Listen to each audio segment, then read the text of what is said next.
그래서 동성애 상담센터, 그다음에 말기 에이즈 환자 이제 그 보살피는 뭐 호스피스 센터를 만들고 이런 걸 해서 정말 우리가 그 사람들을 사랑한다.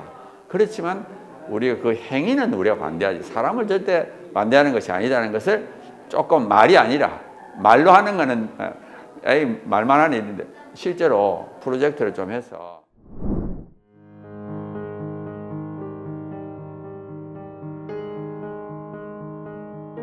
이제 사실은 이제 처음에는 차별금지법이 뭐 그렇게까지 나쁜 줄을 모르고 이제 영국이나 뭐 다 그걸 통과시켰잖아요. 사실은 영국에서도 평등법 만들어질 때 이제 기독교계에서 우려를 했잖아요.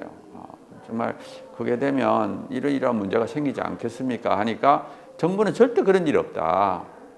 만약에 그런 일이 생길 것 같으면 종교계와 합의를 한 다음에 일을 추진하겠다 해서 막 이렇게 공청회 같은 데도 했잖아요. 근데 실제로는 통과되고 나고 문제점이 나타났을 때는 이미 교회가 다 몰락을 해버렸으니까 문제 제기할 힘이 없는 거죠.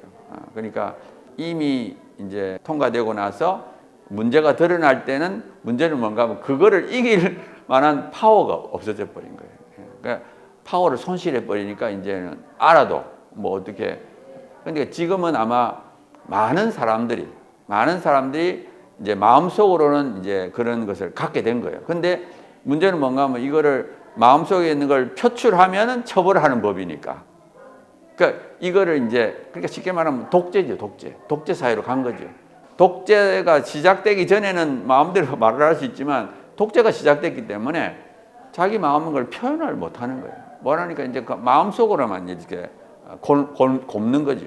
그러니까 이제 그렇지만 저는 어떻게 생각하는가 하면 그런 사람들이 점점 많아지게 되고 이제 정말 이 차별금지법의 문제점이 정말 심각하구나 하는 걸 깨닫게 되면 이제 어떤 순간에는 이제 그게 폭발돼서 나온다고 생각합니다. 지금 그러니까 계속 안에서 부글거리는 것이 자라고 있는데 처음에는 모르고 그냥 이건 좋은 법이다. 다 세뇌를 당해서 이제 됐는데 실제 상황은 그런 게 아니다는 것을 알게 된 거죠. 제가 얼마 전에 들은 이야기인데 그 캘리포니아 샌프란시스코에 가면 거기가 제일 동성애자가 많습니다.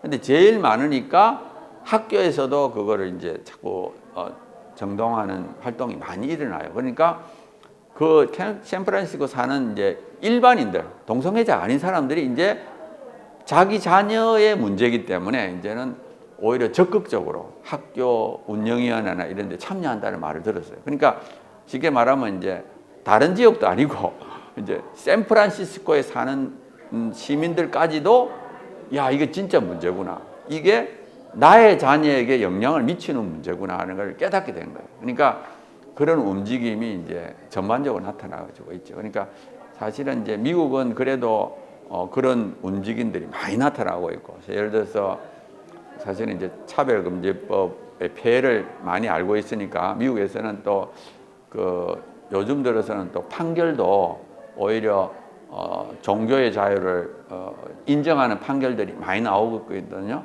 재과점 문제라든지 이런 걸 판결도 많이 나오고 있고 또 주마다 오히려 종교의 자유를 더 보호하는 법이 만들어지기도 하고 또 그 아이들한테 정말 이 젠더 교육을 시키지 못하도록 금지하는 법도 만들어지고 그러니까 미국은 이제 여러 주마다 법을 만들 수 있기 때문에 그 심각성을 알고 그걸 반대하는 법을 만드는 작업도 시작되고 있습니다. 그러니까 그만큼 이제 많이 깨닫고 있는 거죠.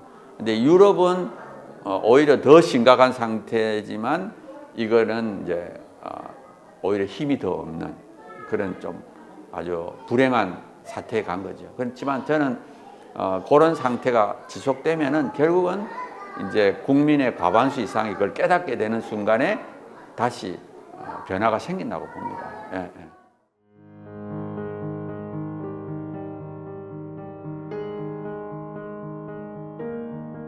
그러니까 이제 그 사람들이 이제 자기가 타고났다고 오해한 거죠. 타고나는 게 절대 아닙니다. 그러니까 얼마든지 벗어날 수 있어요. 근데 쉽게 말하면 깊은 중독 상태죠. 중독 상태. 그러니까 우리 알코올 중독 환자가 자기가 알코올 끊고 싶다고 해서 끊어지지 않거든요. 깊이 들어갔으니까. 근데 그렇지만 또 본인이 진짜 끊고 싶다 마음 먹으면 끊을 수 있거든요. 그러니까 자기가 아직은 의지가 부족한 거지. 의지가 부족하고 이제 그 중독을 이기지 못하기 때문에 남아 있는 거죠. 그러니까 저는 뭐 얼마든지 깊이 들어갔다도 나올 수 있다. 선천적은 아니다. 선천적이라는 건 과학적인 증거는 전혀 없으니까, 유전자도 없고 아무것도 없으니까. 그러니까 그냥 자기들이 자기 세뇌를 당한 거라고. 자기들의 말에, 자기들이 주장해. 그리고 어떻게 보면 우리 한국 교회가 그거를 메시지를 조금 더 명확하게 하네. 우리는 동성애자들은 사랑하지만 동성애의 행위는 우리가 인정할 수 없다. 정상으로 인정할 수 없다. 이제 그거를 메시지. 요번에 1인 시위 할 때도 목사님들이 많이 그런 말을 하더라고요. 여러 번 하는데 저쪽은 자꾸 이제 그런 주장을 하는 이유가 그렇게 해서 일반인들이 자기 편이 되도록 만들려는 거죠. 목적이 나는 차별당하고 있다. 나는 불쌍하다. 나를 도와달라. 이런 식으로 하면서 자꾸 이제 그런 프레임을 거는 거죠. 그래가지고 자기 편을 만들려고 일반인들을. 근데 그런 건 아니고요. 근데 저는 제 생각에는 조금 이걸 드러내서 교회가 이제 활동하는 게 좋겠다 생각. 예를 들어서 이런 겁니다. 그 동성애자들은 에이즈 환자가 될 가능성이 높습니다. 그래서 저는 교회 차원에서 말기 에이즈 환자를 위한 센터를 만드는 게 좋다. 그러니까 왜냐하면 우리는 그냥 그 사람들은 사랑하니까 정말 마지막에 비참하게 말기 에이즈 환자가 됐을 때 이제 그냥 아무도 돌아보지 않는 그런 말기 에이즈 환자, 동성애자들이죠. 그 사람들을 우리가 정말 사랑으로 해서 마지막 순간에 구원을 받고 천국 가도록 만드는 일을 교회가 좀 하는 게 좋겠다. 이제 그게 하나의 큰 프로젝트고, 그거를 좀 어느 교회가 좀 이렇게 막 밖에 나와서 이렇게 투쟁하는 거는 거부감을 느끼는 교회라면 오히려 그런 일을 좀 했으면 좋겠다는 거고요. 또 하나 우리가 시급한 게 상담소입니다.